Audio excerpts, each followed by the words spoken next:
Fan. Le dictionnaire définit ce mot comme suit. Adepte et fervente admiratrice. L'abréviation de fanatique. Ce qui peut être interprété comme une dangereuse obsession, voire de la folie, est quelque chose qui n'a strictement rien à voir du point de vue de la fan. Être fan est un véritable bonheur, dont la source provient de la satisfaction d'avoir l'intime conviction de suivre un but. Mais et si ce but était plus important? Et si, parmi toutes les groupies, vous deveniez l'élu de votre idole? La seule capable de déchiffrer tous ces messages secrets. Jusqu'où iriez-vous pour sauver l'objet de votre obsession, non?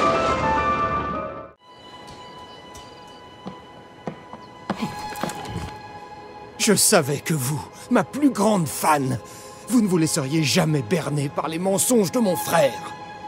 Sa haine pour moi est aussi inexplicable que l'aurore, et tout aussi ardente. Mais je savais que votre cœur ne flancherait pas. Vous êtes la seule personne capable de me sauver. Je vous fais confiance.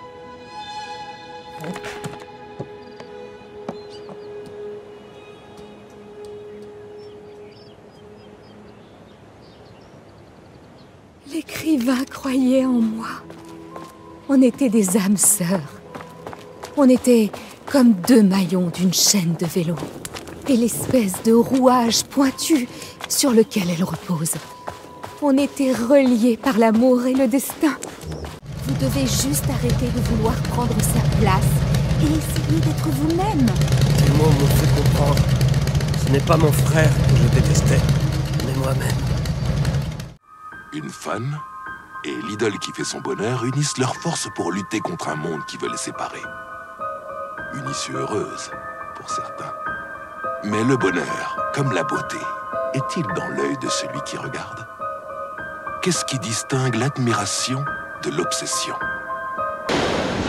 Une jeune femme bien décidée à sauver un être cher, tentant de devancer les agents gouvernementaux douteux à ses trousses. Des membres de l'agence même qui lui a pris la personne qui est tout pour elle. Dans sa quête, elle est guidée par un mystérieux être, son ange gardien. Sa bonne étoile lui montre le chemin, comme elle l'a toujours fait. Elle ignore quelles étrangetés la guettent, tandis qu'elle suit sa fidèle lumière jusqu'à la petite ville de Zone X. Les choses vont devenir bizarres. On n'y échappera pas. L'univers est beaucoup plus complexe et étrange que ce qu'on pense. Mais il y a des personnes, disons des agents, qui font tout pour nous empêcher de voir au-delà des apparences. C'est pour ça qu'ils ont pris mon frère. Et qu'ils m'ont couru après toute ma vie. Je n'ai jamais réussi à trouver l'agence gouvernementale qui a pris mon frère. Jusqu'à maintenant. Triangle Noir est une entreprise florissante qui a pour ambition de séduire le pays avant de conquérir le monde entier grâce à son café envoûtant. Attirés par l'arôme et les grains uniques de notre café, les gens rejoignent en masse le mouvement Triangle Noir. Le credo de l'entreprise est très simple. Boire la vérité, c'est incarner voilà ce qu'on cherche. la vérité. Le mot de passe est vérité. Financière Maintenant, on peut rigoler. Mais qu'est-ce que... Je sais pas.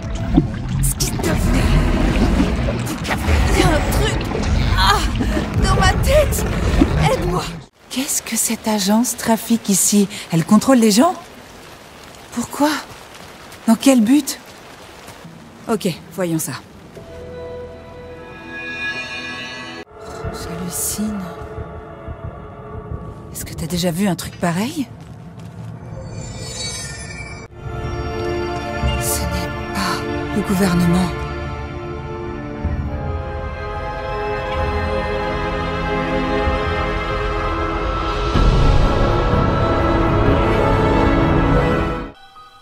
Une conspiration au cœur d'une conspiration.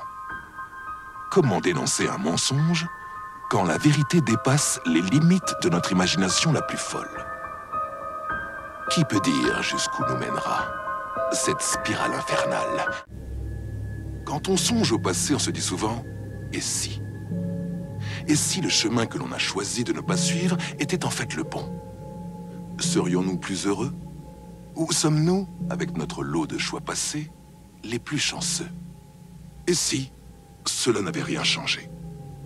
Et si pour certains, leur destinée, pour les innombrables versions de leur personne, était définie et déterminée sans qu'on puisse rien changer, au-delà des forces d'une réalité unique, mais dans toutes les réalités?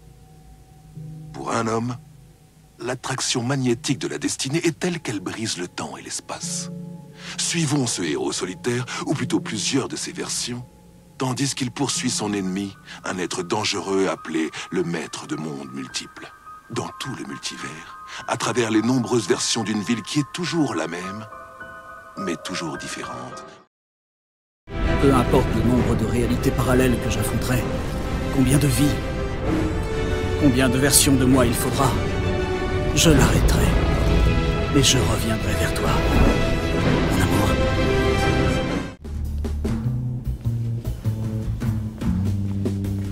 Quelque part, cette scène, cette discussion font partie du jeu vidéo et une autre version de toi est en train d'y jouer. Quelque part, ton personnage, l'agent, il existe et il pourrait apparaître ici via un portail à n'importe quel moment.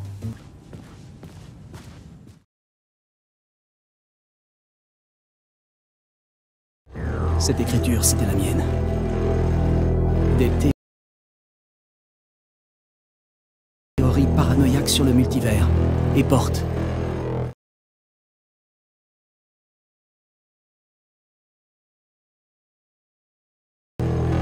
Le maître de mondes multiples.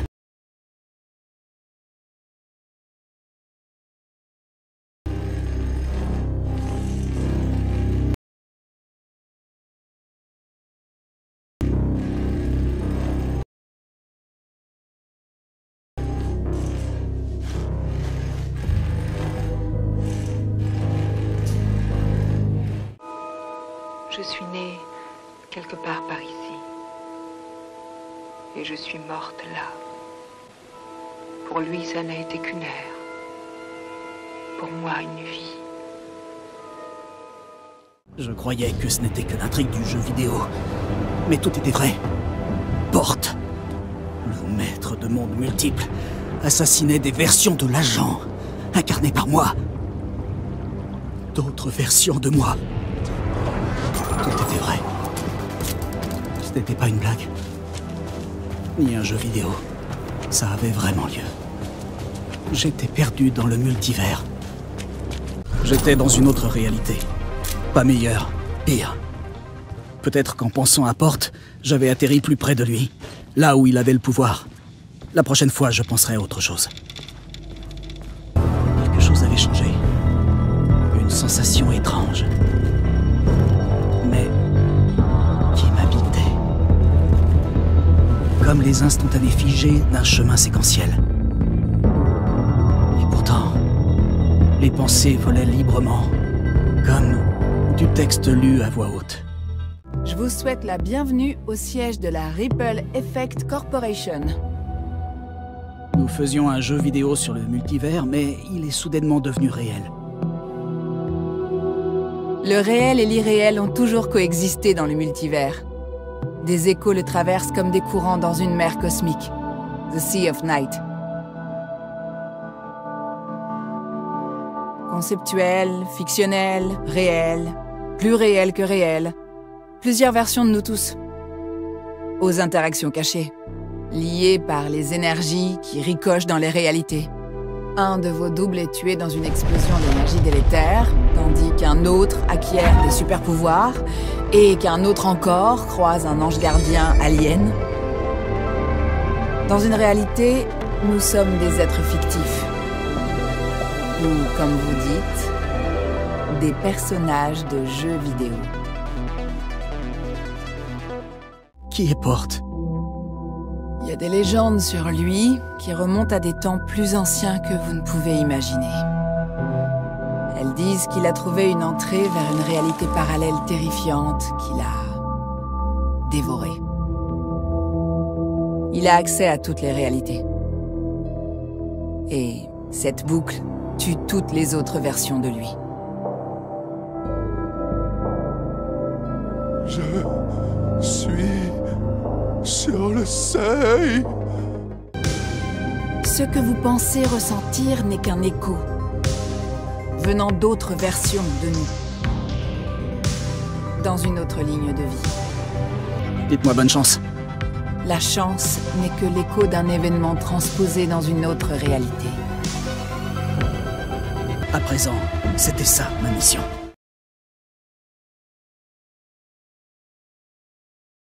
Je me concentrais sur lui. Les ténèbres, le chaos, Porte. Le maître de mondes multiples.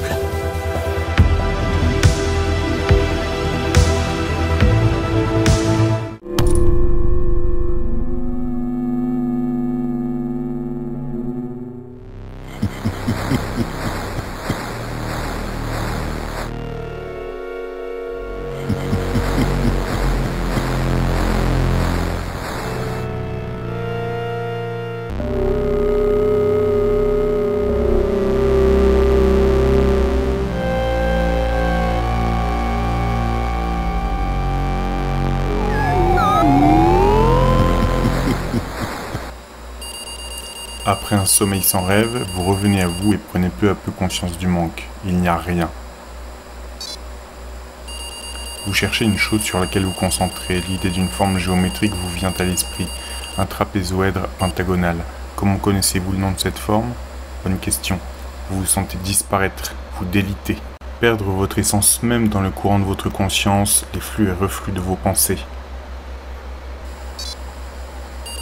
Vous vous efforcez de vous ressaisir, de nager à contre-courant, de remonter à la surface. À force de concentration, vous prenez conscience que votre première impression était fausse. Il y a bien quelque chose. Vous, peu à peu, vous sentez les mots décrire cet état, tel qu'il est. Ici, dans les confins du multivers, vous avez atteint une réalité dans laquelle seules existent les idées. Une idée de la réalité, une réalité conceptuelle. Une pensée tente de se former dans votre esprit.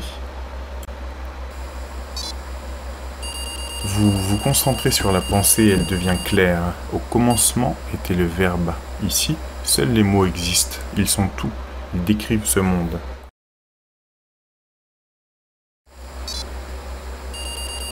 Les mots vous décrivent debout dans un désert conceptuel. Il s'étend à perte de vue. Dans un lieu hors du temps, vous patientez pendant une durée infinie.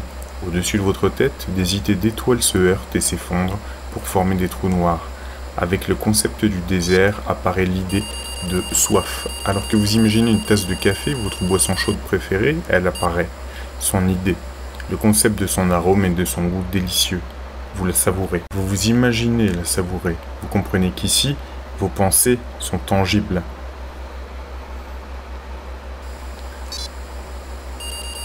Vous prenez conscience que vous pourriez rester ici pour toujours. Vous avez le vague souvenir d'une mission d'une importance capitale.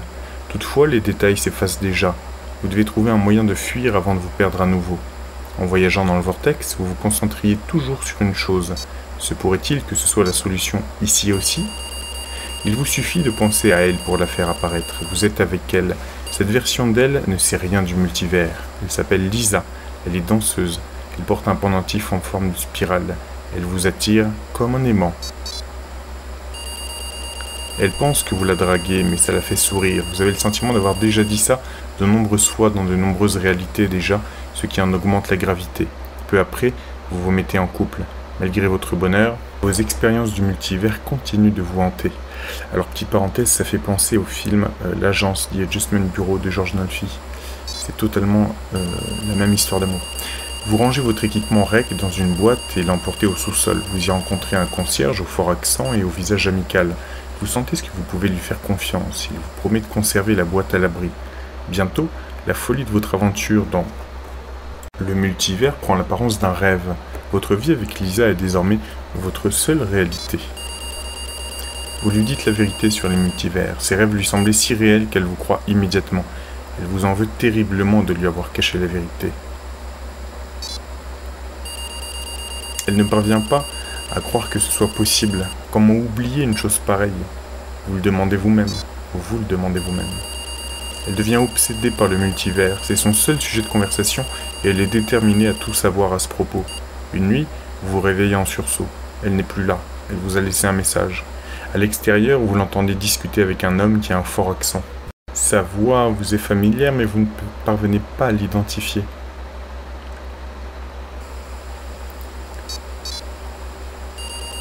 Vous prenez son pendentif en forme de spirale, vous vous rendez compte que vous vous êtes égaré, que vous avez oublié votre mission et votre objectif. Vous avez dérivé, emporté par les courants de vos espoirs et de vos idées dans cette réalité conceptuelle. Vous froncez les sourcils et tâchez de vous rappeler où vous tentiez d'aller, quelle était votre mission. Vous cherchez dans vos pensées. Tout vous revient brutalement. Vous essayez de trouver le maître de mondes multiples. Et il y avait cette histoire de porte. Vous franchissez le seuil et vous retrouvez dans l'idée d'une pièce destinée à un écrivain avec 2 fenêtres rondes, un hibou empaillé sur le mur qui les sépare et un bureau. Un homme, le maître des mondes multiples, est assis derrière ce dernier. Il tape à la machine, transforme des concepts et des idées en mots qui forgent cette réalité. Il relève la tête. Nous venons d'assister à un cas d'erreur d'identité. Mais dans l'immensité du multivers, avec un nombre infini de versions de nous-mêmes, quelle est notre véritable identité? Peut-être qu'il existe plusieurs maîtres de mondes multiples, ou peut-être bien que notre héros a fait un mauvais choix sur son chemin. Ce voyage était-il spécifiquement nécessaire pour faire de lui l'homme qu'il était censé devenir? Une chose est certaine, je suis votre hôte, le seul et unique Warlin Porte. The name of the cult and the masks they wore kept changing. The deeper into the dark depths I got, peeling off the layers of this case, like the ocean zones from twilight to midnight to abyssal to the deepest trenches, the closer I felt to going mad.